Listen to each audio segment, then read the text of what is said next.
Assalamualaikum warahmatullahi wabarakatuh semuanya. Gimana nih kabar kalian? Semoga semua sehat walafiat ya, dan dalam lindungan Allah Subhanahu wa taala. Perkenalin nih, nama aku Septiani Rizky Putri dengan NIM 22017045 dalam mata kuliah pengantar linguistik yang diampu oleh dosen Siti Ainim Liwisti SPD M.Hum dalam Prodi Sastra Indonesia Fakultas Bahasa dan Seni Universitas Negeri Padang. Nah, saya akan menjelaskan sedikit materi untuk pengganti UTS semester ganjil 2022.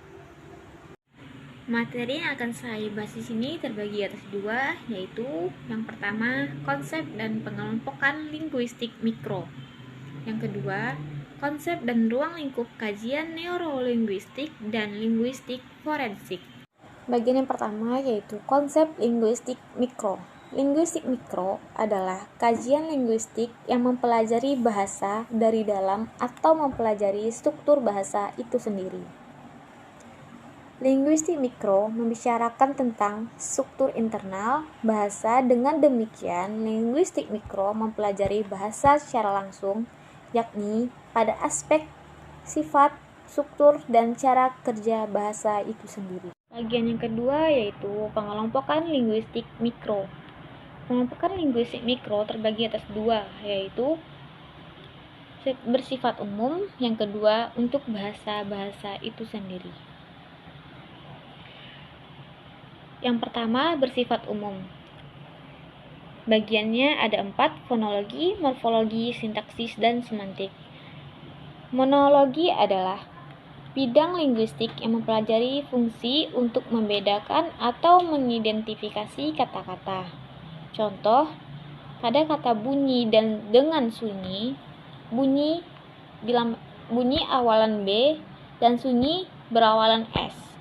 Pada kata-kata tersebut terjadi perbedaan makna. Yang kedua yaitu morfologi. Morfologi sendiri artinya adalah cabang linguistik yang menganalisis struktur, bentuk, dan pembentukan serta klasifikasi kata-kata. Contohnya, kata anak dipandang sebagai bentuk dasar. Kata ini dapat dilekati dengan awalan ber, sehingga membentuk kata beranak, yang berarti memiliki anak. Selain itu, kata anak bisa juga diulang menjadi anak-anak, yang artinya banyak anak. Yang ketiga yaitu sintaksis. Sintaksis adalah ilmu tata kalimat yang menguraikan hubungan antar unsur bahasa untuk membentuk sebuah kalimat. Terdapat hal-hal yang biasa dikaji dalam sintaksis, yaitu struktur sintaksis yang mencakup masalah, fungsi, kategori, dan peran sintaksis. Satuan sintaksis berupa kata, frasa, klausa, kalimat, dan wancana. Contohnya, ibu membeli seikat bayam dari pedagang sayur tersebut. Ibu di sini sebagai subjek, membeli predikat, seikat bayam objek, pedagang sayur keterangan. Yang keempat yaitu semantik. Semantik adalah cabang linguistik yang mempelajari tentang makna bahasa. Contohnya, uang sama dengan duit. Yang kedua, besar atau gede. Pengelompokan linguistik mikro yang kedua yaitu untuk bahasa-bahasa tertentu. Terbagi atas 7 bagian, yaitu linguistik deskriptif, linguistik historis, yang ketiga linguistik komparatif, yang keempat linguistik historis komparatif, yang kelima linguistik diakronis, yang keenam linguistik sinkronik, yang ketujuh linguistik kontransip. Materi yang kedua yaitu konsep dan ruang lingkup kajian neurolinguistik dan linguistik forensik. Yang pertama, neurolinguistik. Neurolinguistik merupakan kajian hibrida antara neurologi dan linguistik. Neurolinguistik mengkaji dasar-dasar biologis, terutama otak, untuk memproses dan memproduksi bahasa. Teori dan konsep neurologi yang dipakai adalah proses, struktur, dan anatomi otak yang berkaitan dengan proses pemahaman dan produksi bahasa. Teori dan konsep linguistik bahasa yang diterapkan untuk melihat proses pemahaman dan produksi bahasa dalam otak. Teori ini banyak diperoleh dari kajian gangguan berbahasa atau afasia.